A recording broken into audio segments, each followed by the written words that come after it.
Okay, hi, I'm not the best at giving videos, but I will give this a go for a tarot read. And I will start off with this deck here, which is like fairy messages, which I'm not exactly a fairy. I'm not a fairy. And I think the fairies are assholes, to be honest, but they don't think so. They just do what they do.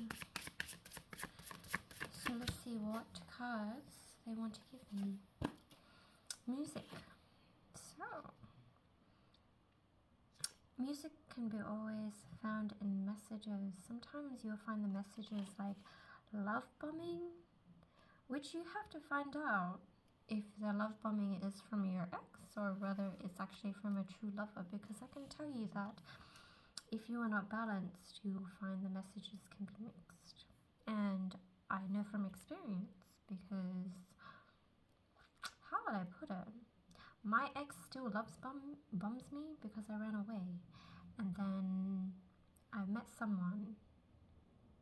He doesn't love bomb me, but he's waiting for the right time. But he still sends me good messages.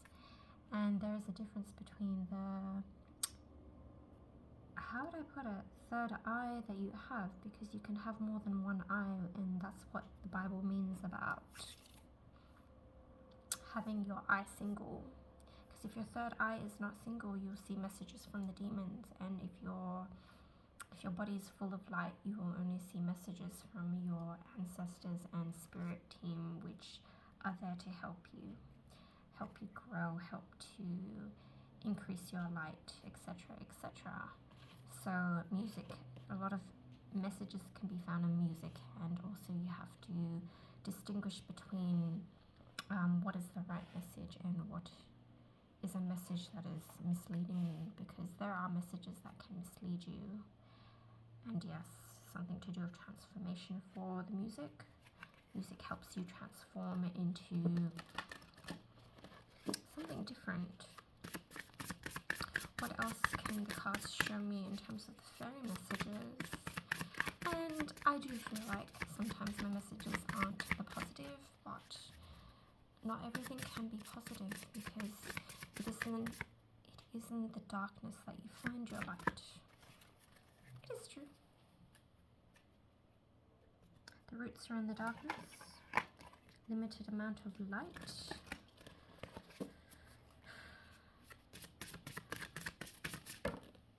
I will accept this one. Flourish. I hate positive messages. I really do. It's all about you flourishing. The lotus flower, and the lotus has to do with your crown chakra usually. And shedding light, that inner light. Unclear areas of your life. I don't know about that. I don't trust it. I don't like positive messages after all. I feel like I hate it when I split the deck and it comes up with the same message, transformation. This message is obviously about transformation, and if you are going through dark times, just embrace the dark times, because it is the dark times that you will find yourself. And I do find with my world, I'm embracing the dark times, even though I don't want to, because I was always an angel of light. And it's the dark times that it's kind of like, for me, I'm gonna find a new light. My cards are just going everywhere because I'm sucking at this. Whatever. I need better lighting, don't I? I'm in a dark place with very little light, as you can tell. Don't even mention that, Jess. Don't even mention that. Alright, next message from your fairies. And I don't really like fairy godmothers because I hated my grandmother on my dad's side, and she's a bitch. But you know, we always have bitches in the families. You know, when you find out that they've cursed you because they hated you for no reason at all, because you're better. I would say I'm better than them, but every generation that comes after is always better. In a way. In a way. Ugh, 2 cards come out. Ugh, motherfuckers. So yeah. If you're on a journey, you feel like you're on a journey or you're going on a journey. Transformation. So, transformation, whatever you're going through is a transformation. It is part of your journey. Journey. And whatever journey you want to take, like you can take any journey you want. You can go traveling, you can get a job and be normal and stuff like that. Journey is about just experiencing and just following a path. I feel like, because this is from personal experience, traveling is actually probably the best thing to experience, because you meet new people. Staying on one spot, you see the same world. Also, staying with the same people is still experiencing your old world, which you want to step out of your old world and into something new. Into something new helps you, how do I put it? Find something different. I don't know, maybe there's something you haven't explored in your own world that needs to be explored. So having a journey, and I think house 9, which is Sagittarius, has a lot to do with it. And if you've been hurt by a Sagittarius, they usually lead you down a path of expansion, even though you fucking hate the guy. My experience, it has taken me on a journey. Since I pulled 2 cards, magical blessings. Your journey will bring you blessings in the end, because you've had to experience the shit, and eventually all that shit you go through, you find, it's kind of like finding what you're looking for, or like uncovering diamonds within the dirt. But I'm not going to say that, because I have not yet experienced the diamonds in the dirt yet. I still feel like that dirty diamond. And back of the deck, do not get fucking tempted by pieces of shit in your life, like deceptive men, Decepticons. Stay away from those liars, abusers, deception. You learn a lot when you're on your journey, but it's okay to experience failing. I'm gonna say failing a lot. Just fail a lot, and then you learn from it. But every time you get hurt, those times when you have fallen, you need to find ways to pick yourself back up again. My solution is red wine. It's not everybody's solution. I had a new solution of attacking people. It kind of helps. I can understand how the Aboriginals sort of like confront people. Not saying it's for everybody, but I do feel like sometimes it's an experience people have to go through. Whatever it takes. For me, it's all about you. There is no one else in your world besides you. And I had someone trying to convince me it's not about me. But everything I see is in my world. So why isn't it about me? And he was telling me I was a commoner. And I could tell he was my ex-partner, inhibiting other people's bodies. It's like he wanted something. I don't know what the fuck he wants. He hurt me. I did nothing wrong to him.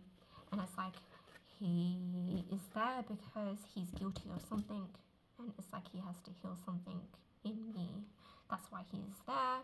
That's why he takes over other people's avatars, and that's why I see him in other people's avatars. So if you see someone like crazy that is accusing you of something, it's because they see something in you that has hurt them. That's about it. It does help to ignore that person, but at the same time, if you have a way of healing them, that is a very kind act you can do. Try not to get hurt in the process. I should probably not have this video too long. Oh, apparently there is something better. I mean, once you go through all this shit that you do go through, there is always something better. There's something better. You find that thing that is better. You find, I don't know, I can say I'm going, yeah, situations will improve. It's just trying to tell me situations will improve. You could be going through hell. I don't know what you're going through, but if you're going through hell like me, when you hit rock bottom, there's only one way up. And I've had always a lot of moments of suicide and ending it. I do want to end it, but the thing is, there's something that's telling me you just keep going. And when you keep going, there is, yeah, I don't know if you can see that, success. There will be success at the end. There is light at the end of the tunnel. I haven't found that light. I don't give a fuck what people say. I haven't found that light. Fuck you, card. I hate when cards tell me shit. Because your reality, like it says yes, your reality in the end is your matrix, and whatever you believe, it manifests. Because you are the world that you live in. People say, oh, it's not about you. Fuck them. It's about you. It's about you. It's about how you feel. Let's get one more deck. I'm gonna use the Light Seer. I don't think I'm a seer. I think I'm a seer. Am I in light? No, I'm in fucking darkness at the moment. That's why the cards are dark on the back. And it looks like kind of looks like an eye to me. Whatever. The wheel. The wheel is to do with cycles, and cycles either coming to an end, completion. Either you've gone through all this shit in your life, and yeah, it will come to an end eventually. You start new cycles. This is how the circle of life always works. I mean, there's different cycles that you go through. I can tell you, when I've hit rock bottom, it took me like 3 relationships to hit. 3 relationships? I mean, the 3rd one was a big hit. The 4th one made me sad because he left me. The 3rd one was a big hit because he was a complete arsehole. And then the 4th one was too good. It's like, oh, I don't even want to explain my life right now. Let's just go into the tarot, shall we? I don't even know if I want to upload this, but I can upload this, whatever. Don't think I'm sad. So you've got this one here, which is all about, so Death and Rebirth, it's the card number 13. 13 is not a bad luck number, it's actually a really good number. It's also a representation of Scorpio, and I love my Scorpio because the guy that was trying to heal me was a Scorpio, and he is like that black knight that has been through the shit. He's lived hell, and he was there to guide me through the shadow of the valleys, which is it's like the path of walking through a valley of demons. And if you've watched Lord of the Rings, I can tell you, Strider is a black knight, and the Black Knight becomes king, Return of the King, because he went through the dark night of the soul, and when he comes into your life, he guides you through the valley of the shadows, which is the world of the dead, and he's there to guide you, help you, because you have fallen. There's a reason that you have fallen, and there are lessons to be learned in that. And Knight of Pentacles. See, with the Knight of Pentacles, you are that horse, and he is there leaving you trails for you to follow, because he's been through it, and he wants you to find your light again. He wants you to find your happiness, and he also wants to find your freedom. The guy that I met, he was a Scorpio, which represents that card, which was death and rebirth, number 13. He wanted me to find my light. That's why he had to leave, because he couldn't help me then and there. It's like I had to go through something before he can help me. And what was it that he said? I've lost my train of thought. I'm just going to leave it as that, to be honest. Where is this message going anyway? 8 of Wands. Don't know. This is usually something to do with a fast card or things heading your way in a very fast direction. Hopefully this reading's not gonna make you bored. And it's a give and take situation. So I feel like something has been taken away from you, and it's kind of like this energy is here to come back and give you, it's like give you back what has been taken, because you're feeling of this, you're having this feeling of loss and lack, because people have been using you and abusing you for so long, and it has to turn around. That's like the only way the universe balances things out, because you've lost something that you shouldn't have lost. Like, you earned it and it should be returned to you. So things always balance out in the universe. And I don't know if it has any meaning to you or not, and I'm sure yes. So Ace of Pentacles on the back, something will be definitely given back to you in due course. In terms of what you're going through now, just embrace it, enjoy it. For me, through my experiences, is that it's like I had to really fall hard before I built up the courage to do something about it. And it's in that moment that you will find yourself. And I hope you enjoyed the message. Good night.